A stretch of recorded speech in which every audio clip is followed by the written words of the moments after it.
Good afternoon, everyone. Sorry for the false start. If you could please let me know that you hear me, just if somebody would just type in the chat box, that would be great. Today we're going to be speaking about estate administration, starting from, great, okay, thank you. All right, I'm good. Everybody hears me. My name is Elise Gross. I'm with the Presser Law Firm. I've been an estate planning and probate attorney for about 25 years and practicing in South Florida. I also teach the subject at Florida Atlantic University in the paralegal program. Today we're going to be discussing estates from small estates to formal administration to how to avoid going through a probate administration in the first place and some on trust administration. Obviously today is really kind of an overview on trust administration. When we get to that at the end, we'll probably be doing another webinar further on in the year in more detailed for when we do some webinar on trust specifically. Feel free to type in if you have any questions during the course of the webinar. I'll do my best to answer them, and if I can't, we'll surely send you an email response. If you don't want to type in the chat box, then you can always email us to info@assetprotectionattorneys.com. and we'll try to get to the questions that way as well. If you're not already receiving the firm's newsletter, we do a newsletter on asset protection, then we'd be happy to get you on that. All right, I see. Did you lose me again? I apologize. I have no idea why the technological problem is giving us an issue. I'm pausing to see if somebody responds. Okay, we're good again. Anyway, let's kind of get started into the meat of what we're talking about today. The first thing I want to speak to you about is what is probate. So probate is basically, it's a process of administration when a person dies to cleanse their assets to be able to pass it on to whoever is going to receive it. The thing that people don't understand, or it's a common misconception, is that probate is required if you have a will or if you don't have a last will and testament. It just matters how the assets are owned. It doesn't matter whether or not you've actually done a will.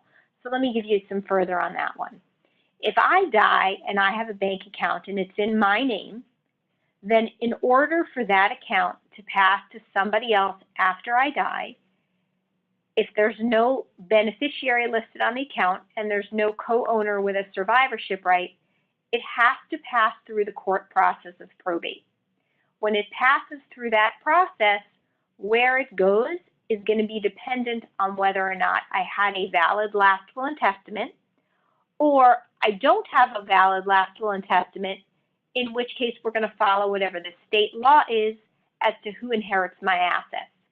But either way, to get from the deceased person or the decedent as we call them, into the hands of the beneficiaries, it's got to go through the court to get there. And that's what probate is. So we have to, the first thing we always have to do is analyze what assets somebody has in order to know what assets we're looking at passing and whether or not they have to go through that probate process. We'll talk a little bit later about what assets are non-probate assets, but for now, suffice it to say, we have to look at the assets that are in the individual's name with no beneficiaries and no survivorship rights to another owner. So what happens with this court process is we have to take it from decedent's name, pass it through the creditors, if there's any legitimate creditors who need to be paid, and then ultimately when it comes out the end of probate, it goes to the beneficiaries. In order to determine what probate we're going to need, we're going to have to look at what the assets are and what the values are. We're going to have to determine where the probate gets filed. So where was the decedent domiciled when they died? What state were they in? What county were they in? Because every every case is going to be different. And where you file is going to be based upon where you were domiciled. With that said, if you own property in multiple states, you may need to probate in multiple states. We also have to look at, is there a will or is there not a will? Because if there is a will, we want to make sure that it's a valid will and get it admitted to the court so that that will is the document that governs how the assets are ultimately going to be distributed when we get through the whole probate process. And then again, we need to determine the value and actually the type of the assets. Is it real property like house or building or land? Is it personal property, which pretty much covers everything else? Because if it's real property, we're going to be limited as to the types of administration that we can do. So the first type of administration is really kind of a non-administration. It's generally known, and every state has kind of a different nuance to this, but the general term is a disposition of personal property without administration. Right then and there by the title, you know that it is not going to involve real property. So if somebody has real property, we're going to skip right through this. It's not even an option. But let's say there is no real property and the person dies. Well, just taking Florida, for example, because that's right practice, if there's no real property and you have personal property that's less than $75,000, then you're a potential candidate for a disposition of personal property without administration. The reason why this is a good thing is because this is something you can do on your own. It's really just an affidavit you get from the court. You have to submit certain paperwork, and then you don't need an attorney to file this. So you have to look at what were the funeral and the medical expenses, because those will all need to be submitted to the court, those final bills. You'll need to file something called a statement regarding creditors, saying what the creditors are, if there's any. You have to include receipts for the funeral expenses and the medical expenses for the last 60 days of life. It also requires the consent of anybody involved. So let's say the person who died, the decedent, was survived by a spouse and children, then there will need to be a sign-off by all concerned. Now, I've never done a disposition of personal property without administration because attorneys don't usually do them. I'm not sure what happens if there's minor beneficiaries. My guess is based on this type of administration, usually the other natural parent would be able to sign off. If it required a guardian on behalf of the child to sign off, what we call a guardian of the property, who is appointed by the court, then you're already getting into complications and it's not worth going through this type of administration. You're not really going to be able to handle it on your own. But the thing about it is it's very cheap. It's just a filing fee. If you have the records to prove that essentially whatever property is left over is what's needed to cover reimbursement of medical and funeral expenses, then you can actually get away with doing this type of administration. So if you find yourself in that situation, you can always just easy enough look it up online, go to your local courthouse, get self-help paperwork. It's pretty easy to accomplish if you qualify for this. The next step up in the process for probate would be a summary administration. A summary administration is where we call it a short form probate. The reason it's a short form is it doesn't have to go through all of the requirements that a formal administration goes through. The general rule is exempt assets plus assets that are less than $75,000 can qualify for a summary administration, or no matter what the assets are, if the decedent has been dead for more than 2 years. I'm going to take these separately. Most of the time, we're using the summary administration for less than $75,000 in assets.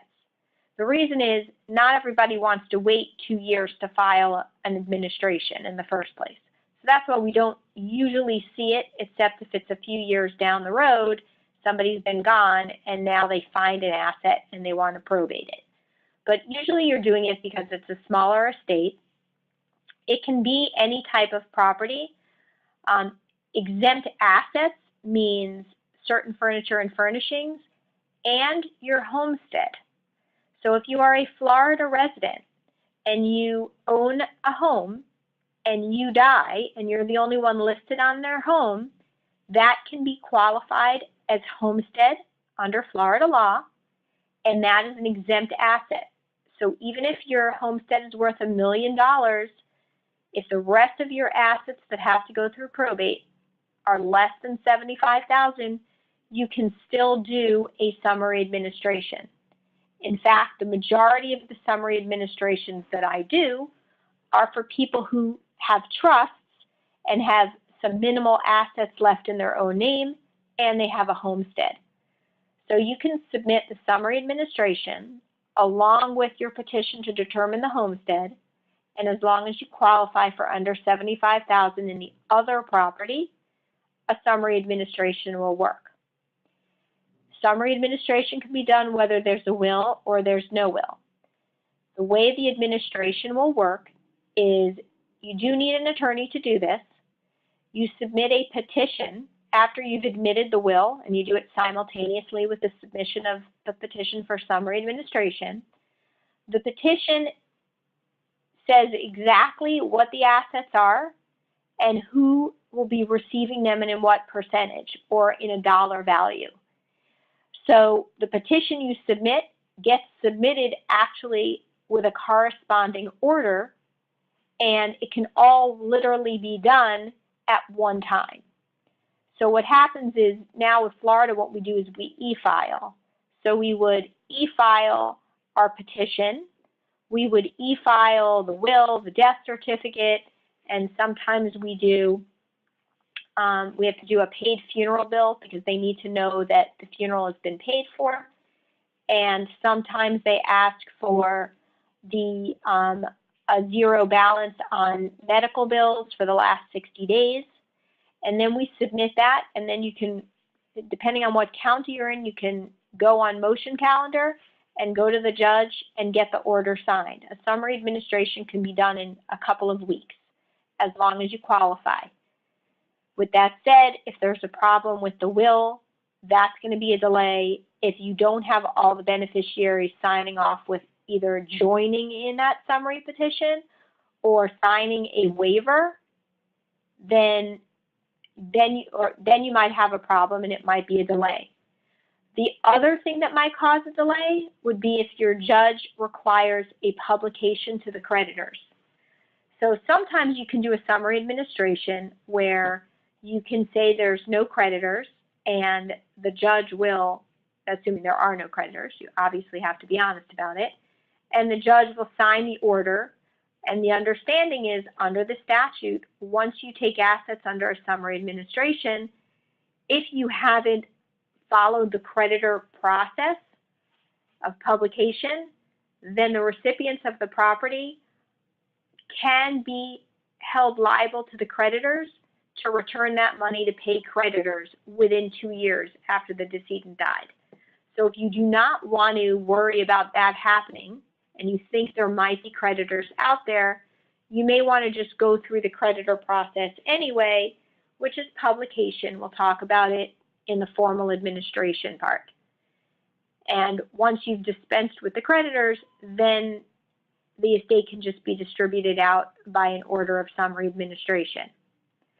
So just a little bit of a recap, you can do a homestead petition with your summary administration. You can do this as a very quick process unless the judge either tells you you have to do the required publication or you choose to do it on your own. And then it might take a few months longer. And meanwhile, the homestead order may or may not have been signed by the judge by that point.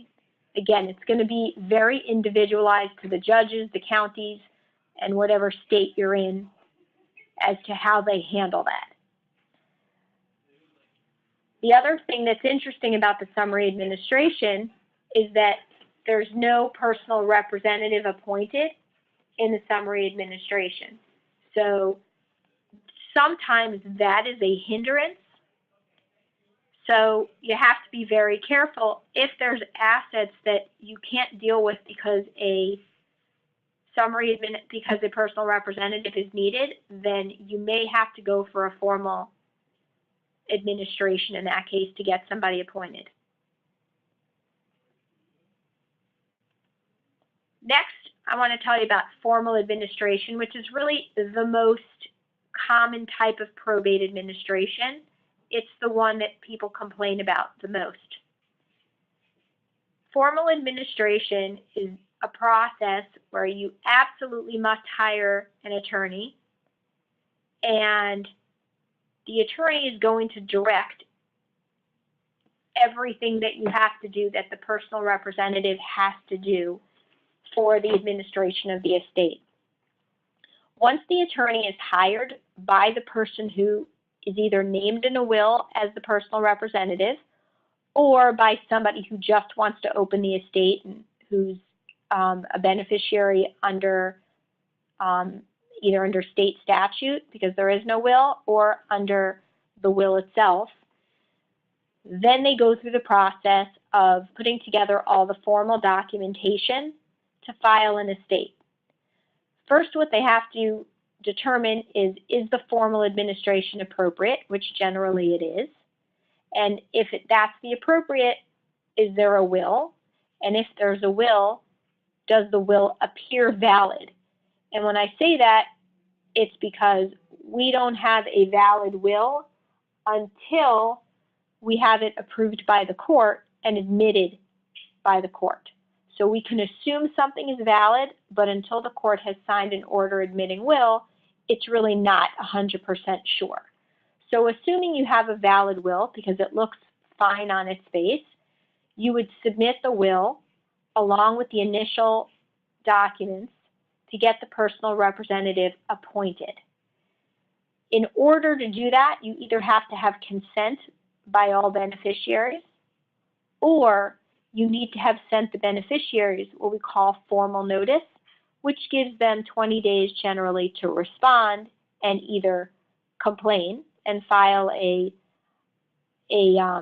objection to the personal representative being appointed or to the will being admitted, or they do nothing, in which case their time is barred and the court can proceed and appoint the personal representative. When we file that petition, we can also file the homestead petition in the formal administration. We can file it at the same time as the petition to open the estate, or we can wait and file it later. It depends on whether we're 100% sure that it's homestead. If there's a question as to whether or not it's exempt homestead, you may wait. But otherwise, you would generally file it at the beginning. It's just more expeditious to do everything at the same time. If you are anticipating that any beneficiary or potential beneficiary is going to cause problems, you may want to treat them as if they are an adversary and do everything with formal notice. That way, they can never say that they weren't given opportunity to respond and to object to anything. So you have to be very careful, and you have to evaluate each and every potential party at the beginning to know how you're going to treat them. For instance, there was a case where a mother left everything to one adult child and left nothing to the other child. Perfectly within her right to do so. She had no relationship with the other child. She tried. It's written in the will that she's specifically disinheriting that adult child. Well, because the child is a natural heir, the woman was not married, so her two children were her natural heirs. Because of that, we had a choice. We could either just proceed with the son as the beneficiary and not include the daughter, or we can not include the daughter, but send the daughter formal notice of the estate and give her an opportunity for her to respond, which was the direction that we actually ended up doing.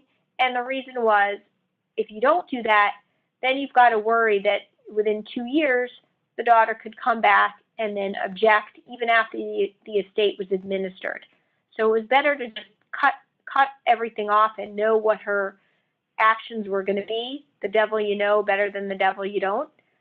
And in the end, she didn't come forward at all, so the estate moved forward without her, but we knew that she couldn't come back at that point because she'd been given notice and the time was then barred. So it really is going to depend on the situation. If you have any questions, you generally want to just err on the side of caution and maybe send out formal notice. Then the person might get an attorney, which is not a bad thing, because then you're dealing with an attorney and you're not dealing with an emotional person who thinks they're entitled to something that they may not be entitled to. So it's an individualized decision between the attorney and the personal representative how they wish to proceed. So you start with this petition. The petition requests that the will be admitted if there's a will. It also requests that a specific individual be appointed as a personal representative. Now, in some states, they may call that an administrator or they may call it an executor. In Florida, we call it a personal representative. That person basically steps into the shoes of the decedent and can do anything with the decedent's property that is needed in order to administer the estate, with the restrictions that are put on the letters of administration, which again, every judge in every county, in every state, it's going to be different. For instance, and it's changed here, it's changed in South Florida, over the past few years. They're all starting to shift into a similar way of handling things. But for instance, we had in Miami-Dade County, there was every estate either had bond or a depository account, which meant that a personal representative really couldn't do anything with the money unless if they hadn't put up a bond, if they didn't have a court order. That means bills couldn't be paid, distributions couldn't be made, nothing could be sold. Everything had to go through the court, which makes it a very costly and time-consuming process.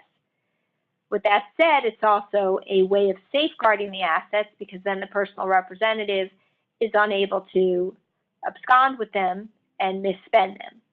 But it does make it time-consuming and costly. In other counties, their restrictions might have been much less, where the personal representative did have the latitude to do whatever they needed to do to get the job done without the restrictions. The next thing that happens after the personal representative is appointed, and generally the personal representatives, depending on the county, might have to sign some sort of affidavit that they have no criminal convictions, no felony convictions. We're moving in that direction in every county. Under the statute, they can't have a criminal conviction, but not every county is asking at this point. I think that will come very soon, and as well as it should. And a personal representative, you have to look at your state statute as to who can qualify. I can tell you that in Florida, if the person is not related to the decedent, then they must be a Florida resident in order to qualify as a personal representative. After the estate is officially opened and the personal representative is appointed, then what we do is we publish a notice to creditors. And I mentioned that earlier when we were talking about summary administration, because there you have an option, but in a formal you don't. In a formal administration, you must publish in a local paper. It gets published 2 weeks in a row, and there's a specific format that of wording that has to be published, notifying the general population that an estate has been opened, that X is the personal representative, that here's the courthouse, and if you have any claim against the decedent's estate, here's where you file your claim, and you have 90 days from the first date of publication to do so. That is to publish to the unknown creditors. If you have a known creditor, that means, are there bills that are outstanding? Do you know of somebody who had a potential lawsuit?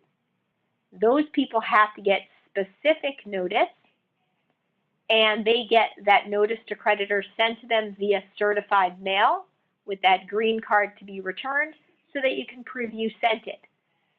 Those people have 30 days from the date of their receipt in order to file a claim. Now, you don't have to send out a claim form. All you need to do is notify, and it's up to them to file a claim. If they just send you back a bill and send it to you and don't send a claim, they have not filed a claim. Theoretically, you don't have to pay them. They have a responsibility to file a proper claim with the court in order to put themselves in line to possibly be paid. Now, I say possibly be paid because you can object to a claim as being time barred if they don't file it on time. You can object to a claim as being an improper claim, that the money isn't owed. You can object to a claim if you have a question and just need to make sure that the statute doesn't run on an objection. So if somebody files a claim and says the estate owes $20,000 and you think maybe the estate owes money but it's only $2,000, you got to file an objection to that claim because otherwise you could get stuck paying the $20,000. So you object and then you argue it out later on. But at least you have the objection on file. And then they may or may not get paid depending on how much is in the estate. There may not be enough money to pay all the creditors. So this creditor period, this 90 days from the first date of publication, that's when the creditors have their time to file their claims. Now, somebody wrote, there is a question in here. I'm going to answer your question. I'm sorry, I just don't want to get off my train of thought. While this publication period is going, we also need to open up an estate bank account. So at that point, we'll have gotten a tax ID number for the estate, and the personal representative will go to the bank with that tax ID number with their letters of administration, and they will open up a bank account for the estate.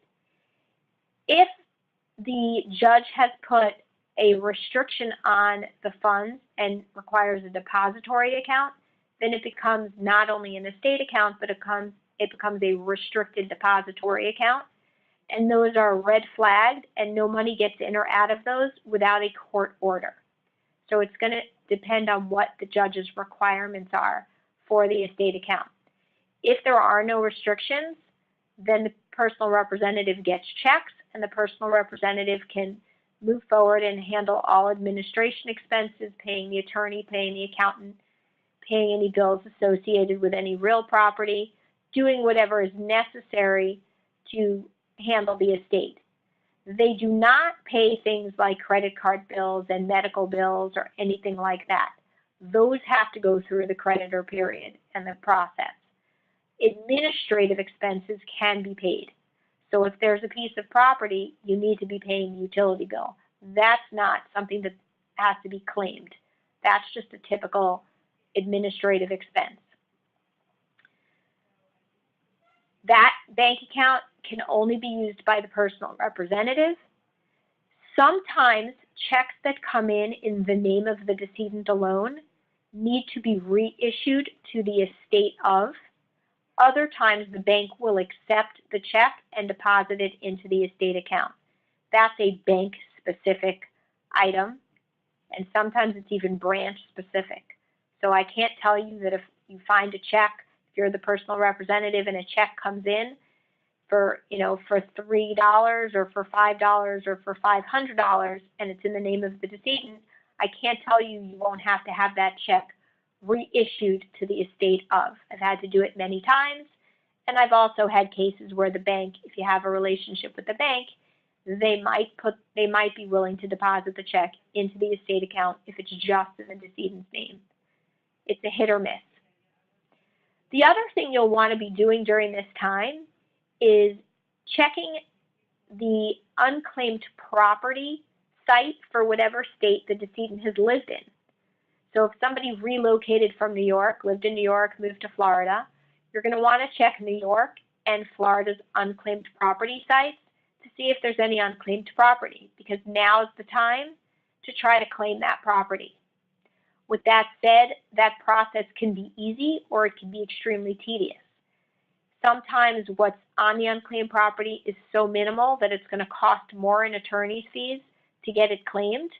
So therefore, the client might want to just waive and say they're not interested in claiming the property. As an attorney, I always get that in writing if they want to do that, because I never want to be held responsible for not having claimed that property as part of the estate. In the interim, what we're doing is we're also, personal representatives, gathering knowledge of all assets, whatever they might be, and we're finding out what their values are, because within 60 days of opening that estate, we need to file an inventory with the court, identifying all the assets and their value. That inventory is potentially going to determine how much a personal representative might get paid if the personal representative takes a fee, and how much the attorney is going to get paid if the attorney is taking a percentage of the estate rather than an hourly rate. After we have the inventory filed, now sometimes within 60 days it's a little hard to, depending on the complexity of the estate or the different types of assets or even the records that are available. So sometimes we might need to amend the inventory, but you do want to do your best to follow the court timeline. The court likes to move estates out within a year. It's not always possible, but you want to try to follow the timelines and get everything done as soon as possible, because beneficiaries tend to get agitated when they're not getting their funds. Personal representatives have lives to lead, and it's a big job for them. So you want to do your best to move things along. The one thing I forgot to mention when we talked about creditors, depending on your state, I know in Florida what we have to do is we always have to send the notice to creditors to the Agency for Healthcare Administration, to Medicaid, in case there's any outstanding money that Medicaid might be due back and they need to file a claim. I've done many probates over the years. I've never had them file a claim, but you always have to notify them. I think you only have to notify them if the decedent was over a certain age. I think it's worth the $6.50 that it costs to send them certified mail to always notify them, just in case. You don't know if benefits were being received for somebody, even if they're underage. You want to make sure that you just, it's just easier just to do that. The other thing the personal representative is responsible for is they need to file any taxes. So just because the decedent died doesn't mean that their 1040 isn't due that year. So the personal representative is empowered to gather the information and file the return.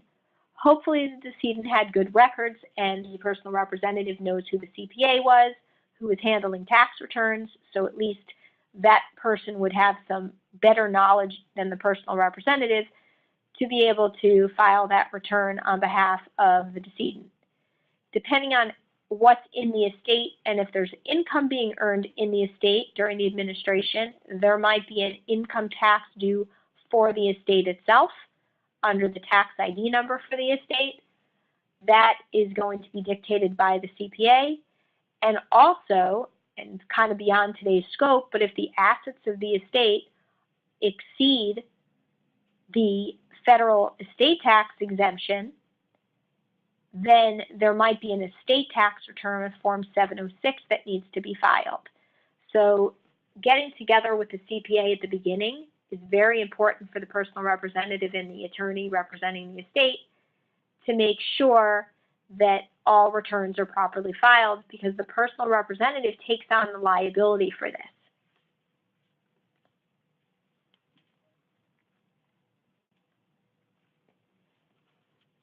While you're following along with this process, you're adhering to the court orders. So we already talked about the possibility of the depository being required or bond. There's also often a restriction on sale of real property. So if there's an asset in the estate that's, let's say, a house or a building, the court might have put a restriction on that requires an order before that sale can take place. So obviously the personal representative is going to try to liquidate as much as possible and as quickly as possible in order to have assets to pay off creditors and then make distributions to the beneficiaries. If there's a restriction from the court, if they require a court order, then they have to make sure that any contract that is signed for sale of a property includes an addendum that says that it's subject to probate clearance by the court, subject to a court order. You want to build that in because otherwise, if you can't close on time because you don't have the order, the seller, being the estate, is going to be at fault. The buyer, if you're lucky, the buyer will just take their deposit. If you're not lucky, then it could end up costing legal fees and forcing the estate into a very bad position. So you want to make sure that the personal representative knows if they're going to need a court order, then they have to adhere with any court restrictions on the letters of administration. Sometimes the title company will require the order regardless. So it's probably a good idea to always go for the order anyway, just in case. But if you've got an option for a quick sale, then just, if there's no restriction on the letters of administration requiring that order and the title company is not asking for it, then you can go ahead and do whatever's necessary to sell the property. But if there are restrictions, you must follow them because you're not legally, as personal representative, able to defy the court. You must get a petition filed with the court to approve the sale and then get the sale order so that it can go to the title company as part of the sale process. The options that the personal representative has is to either sell the assets and turn everything into cash. They can distribute the property out as is. So for instance, let's say there's a piece of real estate and one or more of the beneficiaries want it, or it's a really bad time to sell, then they may just distribute the asset out to the beneficiaries, in which case it'll be up to the beneficiaries to then sell it later on. The caveat there is you're now putting a bunch of people into business with each other that might otherwise not want to go into business with each other, and it can create headaches for the beneficiaries later on. So I wouldn't recommend that unless everybody is in agreement that it's in their best interest to continue owning the property rather than liquidate it. But if you're liquidating it, if you're selling the property, then the estate would probably have to pay realtor fees and all that stuff would come off the top before we get a net proceeds value. And we also have to make sure that we're holding back enough if there's any taxes to be paid on the estate itself. So there's records that you're going to need to find in terms of how much was put into the property for improvement value, because you may need, that may or may not be necessary for the CPA. You may need to have those records to pass on to the next buyer. These are things that the personal representative is going to have to look for when they're going through the decedent's assets in their home and looking through their paperwork. And then finally, after you've sold everything or determined that it's not being sold and it's being distributed in kind, that's when you, that's when you file the final paperwork to close the estate. So at this point, you've paid off any creditors, you've paid any administration expenses that are still outstanding, you've filed whatever tax returns need to be filed, and now you've distributed out the assets either in cash or in kind, meaning as the asset itself. You may give the stock if you don't want to sell it. You may give the real estate if you don't want to sell it, or you may just liquidate and give them the cash. It's a decision. The personal representative is responsible for the decision, but it's best if they discuss it with the beneficiaries so that everybody's on the same page and nobody's upset by it. And then the final paperwork is filed. You get a court order ordering the discharge of the estate and of the personal representative, and that's the end of the probate administration. So it is a tedious and long process depending on what state you're in, what county you're in, is how tedious and how long and how expensive. A personal representative in Florida can earn 3% of the inventory value and sometimes additional fees depending on the complexity of the work that they have to do. They should always be keeping record of everything they spend on behalf of the estate and all the hours that they spend on the estate, including details of what they do. I always recommend a journal if there's going to be other beneficiaries involved and if they think they're going to take a fee. Some personal representatives don't even bother to take a fee if they're a beneficiary. Sometimes they do. It is taxable income if they take a fee, but sometimes, you know, they work very hard and they may feel that they're entitled to it and the other beneficiaries won't complain about it. And if that's the case, then take the fee. If you think beneficiaries are going to complain, then just make sure your records are very good because you are entitled to a fee and you may have to justify how much later on. So that sounded really tedious. So how do we avoid it? Well, there's different ways to avoid probate. We can avoid probate by titling our assets jointly with rights of survivorship, which has positives and negatives. If you do own property as rights of survivorship, it's considered, each person is considered to own the entire property. So that means if I have an account joint rights of survivorship with somebody and it has $50,000 in it, I can walk in tomorrow and withdraw all the money and the other person really doesn't have anything to say about it, and vice versa. It also means that if I have a creditor, and I'd be remiss not to discuss this because our firm does asset protection primarily, if I have a creditor and I have this right of survivorship account, my creditor can attach the entire account even if the other person doesn't have the debt. And the same goes for that other person's creditor. So joint with rights of survivorship is not necessarily the best way to own things, but from a non-probate aspect, it works. Same thing with assets that have a beneficiary on them. If I have a life insurance policy or a retirement account or a bank account or a brokerage account, and they have a payable on death beneficiary, as long as that beneficiary is alive, then the asset will skip probate and go to that beneficiary at my death. Again, maybe that's a good way to own assets. It depends. You have to be careful who your beneficiaries are. What if they're minors? What if they're not fiscally responsible? Then, you know, you have issues, but that is a simple way of having assets that avoid probate. What I find is a lot of people don't know how their assets are titled and don't know if there's beneficiaries. So very often I'm probating estates for people who meant to do something differently, and all of a sudden I've got probate assets because they forgot to tie up these particular assets. They may have done fine with the other ones, but they forgot about this account here, that asset there. So it's important to evaluate your assets every once in a while just to make sure how things are titled and if there are beneficiaries and who the beneficiaries are. The other way to avoid probate is to have a trust.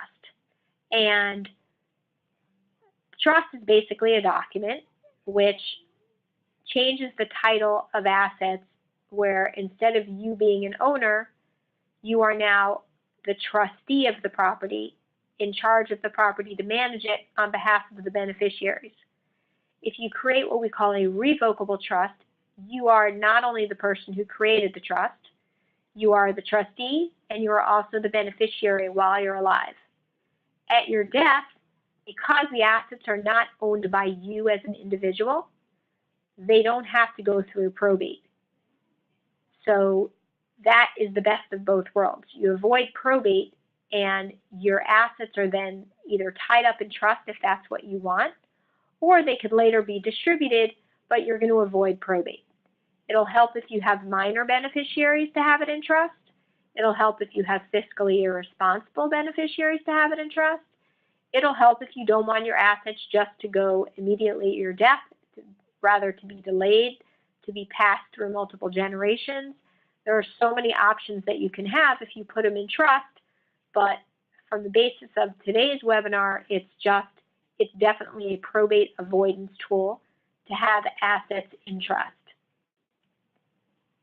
So let's say you do have this trust, and let's say you were able to fund the trust during your lifetime. So we're going to use, just to keep things simple, we're going to say it's a revocable trust, one that you created during your lifetime for your benefit, and then at your death it's going to be a trust for the benefit of your spouse and your children.